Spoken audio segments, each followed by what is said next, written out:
ಅವಳು ನನ್ನೆಲ್ಲರೂ ಹಾಕಿರೋದು ಆಲ್ರೆಡಿ ಇದೆ. ಸರ್ ಎರಡು ಮಾತು. ಅದ್ಭುತ. ನಾನು 3ನೇ ಕ್ಲಾಸಲ್ಲಿದ್ದಾಗ ಚಂದ್ರಾಪಟ್ಟಣದಲ್ಲಿ 1969 ಅಂತ ಅನಿಸುತ್ತೆ, ಅವಾಗ ಹಾಡ್ತಿದ್ದೆ ನಾನೇ ರಾಜ್ಕುಮಾರ ಅಂತ. ಆ ಕಡೆ ಮನೆ ಈ ಕಡೆ ಮನೆಯವರೆಲ್ಲರೂ ಬಾಯಲ್ಲಿ ಕೂತ್ಕೊಂಡು ಟೇಬಲ್ ಮೇಲೆ ಕೂರಿಸ್ರಿ ಅದನ್ನ ಅಂತ 3ನೇ ಕ್ಲಾಸು ಕೂರಿಸ್ಬಿಟ್ಟು ಚಾಕ್ಲೇಟ್ ಕೊಟ್ಬಿಟ್ಟು ಹಾಡಿಸ್ತಾ ಇದ್ರು.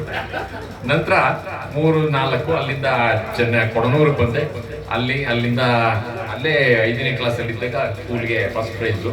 ಅದಾದ್ಮೇಲೆ ನನಗೆ ಹೇಳ್ಕೊಡೋಂಥವ್ರು ಯಾರು ಗುರುಗಳು ಸಿಗಲಿಲ್ಲ. ಬೇರೆ ಬೇರೆ ಕಡೆ ಬೆಳೆದ್ವಿ. ನಮ್ಮ ತಾಯಿ 7ನೇ ಕ್ಲಾಸಲ್ಲಿ ಸೇರಿಕೊಂಡ್ರು. ಬೇರೆಯವ್ರ ಮೇಲೆ ಬೆಳೆದಿದ್ರಿಂದ ನನಗೊಂದು ಸ್ವಲ್ಪ ಗೊಂದಲ ಆಯ್ತು. ಹಾಗಾಗಿ ಬರೀ ಆಕ್ಟಿಂಗ್ ಅಲ್ಲೇ ಮುಂದುವರೆದೆ. ಮಿಮಿಕ್ರಿ ಮಾಡ್ತಿದ್ದೆ, ಅದನ್ನು ಬಿಟ್ಟು ಆಕ್ಟಿಂಗ್ ಅಲ್ಲಿ ಮುಂದುವರೆದೆ. ಆದ್ರೆ ಮಗು ಬಹಳ ಚೆನ್ನಾಗಿ ಆಡ್ತು.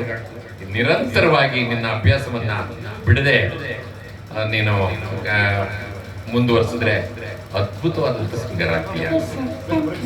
ಈಗಲೇ ನಿನ್ನ ಭಾವನೆಗಳು ಅಂತಂದ್ರೆ ನಾವು ಹಾಡಿದ್ ಚೆನ್ನಾಗಿತ್ತ ಸರ್, ನಾವು ಆಕ್ಟ್ ಮಾಡಿ ಚೆನ್ನಾಗಿತ್ತ ಅಂತ ಗುರುಗಳು ಕೇಳಿದಾಗ ಮೊದಲು ನೀನು ಅನುಭವಿಸ್ಬೇಕು. ನನಗೂ ಹೇಳೋದು ಅಂತ ನಮ್ಮ ವರ್ಣನ ಕೇಳಿದ್ರೆ, ನಾಗಾಭರಣ ಆಗಲಿ ಇನ್ನೊಬ್ರು ಡೈರೆಕ್ಟರ್ನಾಗಲಿ ಕೇಳಿದಾಗ ಸರ್ ಸೀನ್ ಪರವಾಗಿಲ್ಲ ಸರ್ ಚೆನ್ನಾಗಿ ಮಾಡೋದನ್ನ ರೀ ನೀವು ಅನುಭವಿಸ್ಬೇಕ್ರಿ. ನೀವು ಅನುಭವಿಸಿದ್ರೆ, ನೀವು ಆ ಪಾತ್ರವನ್ನ ಅನುಭವಿಸಿದ್ರೆ, ನಾವು ನಮ್ಮ ಹಾಡನ್ನು ಅನುಭವಿಸಿದ್ರೆ ಅವತ್ತು ಚೆನ್ನಾಗಿತ್ತು ಅಂತ ಅರ್ಥ. ಬೇರೆಯವ್ರಿಗೆ ಚೆನ್ನಾಗಿರುತ್ತೆ. ಅನುಭವಿಸ್ಲಿಲ್ಲ, ಅನುಮಾನದಲ್ಲಿ ನಾವು ಹಾಡಿದಾಗ, ಅನುಮಾನದಲ್ಲಿ ನಾವು ಆಕ್ಟ್ ಮಾಡಿದಾಗ ಅದು ಬೇರೆಯವ್ರು ನೋಡೋದಕ್ಕೆ ಚೆನ್ನಾಗಿರಲ್ಲ. ನೀನು ಇಡೀ ನಿನ್ನ ಮನಸ್ಪೂರ್ವಕವಾಗಿ ಹಾಡಿದೀಯ, ಬಹಳ ಚೆನ್ನಾಗಿತ್ತು. ನೀನು ಒಳ್ಳೇದಾಗಿದೆ. ದೇವರು ಒಳ್ಳೇದು ಮಾಡಿದ.